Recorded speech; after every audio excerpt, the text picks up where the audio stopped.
అస్సలాము అలైకుం రహమతుల్లాహి వబరకాతుహు.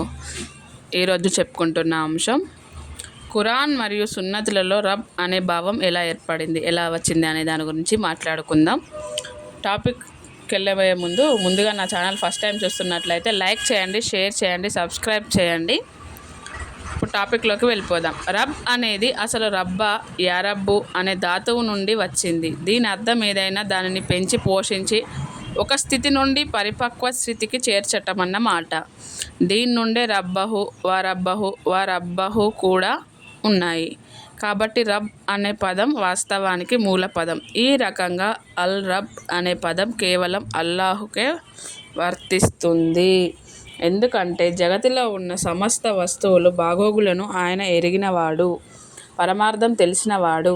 అల్లాహు యొక్క ఈ ఉపదేశంలో తెలుపబడినట్లు ఆయన సమస్త లోకాలకు ప్రభువు, పోషకుడు.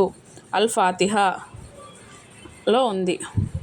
ఆయన మీకు ప్రభువే, మీ పూర్వీకులపైన మీ తాత ముత్తాతలకు కూడా ప్రభువే. అల్లాహు తప్ప వేరేతరుల కొరకు రబ్ అనే పదం ప్రయోగించబడితే ఆ గౌరవ సూచకంగా మాత్రమే ప్రయోగించబడుతుందని గ్రహించాలి. ఉదాహరణకు రబ్బిదార్ అంటే ఇంటి యజమాని, రబ్బిల్ ఫర్స్ అంటే గుర్రపు యజమాని. దైవప్రవక్త యూనుస్ సంఘటనను వివరిస్తున్నప్పుడు ప్రయోగించబడిన రబ్ పదం కూడా ఈ కోవాకి చెందినదే. ఉదాహరణకి, నీ చక్రవర్తి రబ్ ముందు నా గురించి కాస్త ప్రస్తావించు. కానీ చక్రవర్తి రబ్ ముందు ప్రస్తావన తీసుకురాకుండా శైతాన్ అతన్ని మరుపునకు లోను చేస్తాడు.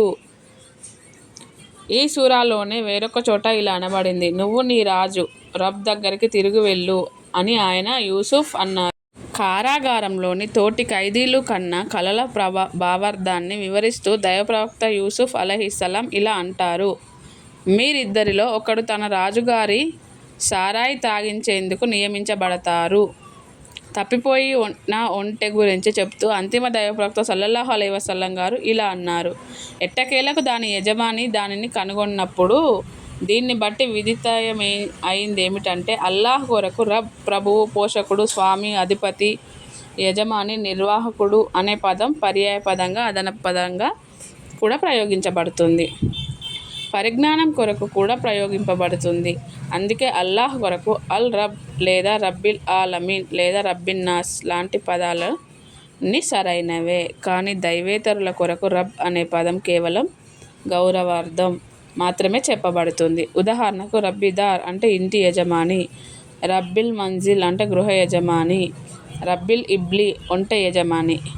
ఇక రబ్బిల్ ఆలమీన్ లోకేశ్వరుడు, సకల లోకాలకు ప్రభువు అనే పదం యొక్క అర్థం బహువిస్తృతమైనది. దీని అర్థం ఇది: అల్లాహు తన దాసులందరినీ సృష్టికర్త, యజమాని. ఆయన వారిపై తన దయానుగ్రహాలను కురిపించాడు.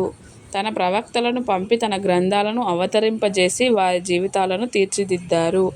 ఇంకా ఆయన వారి ఆచరణల ప్రకారం బహుమానం ఇస్తాడు, శిక్షిస్తాడు. అల్లాహు ఇబ్నుల్ ఖయ్యిమ్ ఇలా అంటున్నారు: అల్లాహులోని ఈ రుబూబియత్, పోషించే, సంరక్షించే గుణం వాచించేదేమిటంటే ఆయన ఫలానా పని చేయమని దాసులను ఆదేశించాలి, ఫలానా పని నుండి వారించాలి, సజ్జనులకు వారి సత్కర్మల బహుమానం ఒసగాలి, దుర్జనులను వారి దుష్కర్మల మూలంగా శిక్షించాలి. ఇదే రుబూబియత్ వాస్తవికత. మార్గవిహీనత జాతుల దృష్టిలో రబ్ అల్లాహు ప్రాణులన్నింటినీ సహజత్వంపైనే సృష్టించాడు. అంటే వారి నైజంలో దేవుని ఏకత్వం అంతర్లీనమై ఉంది. అస్సలాము అలైకుం రహమతుల్లాహి వబరకాతుహు.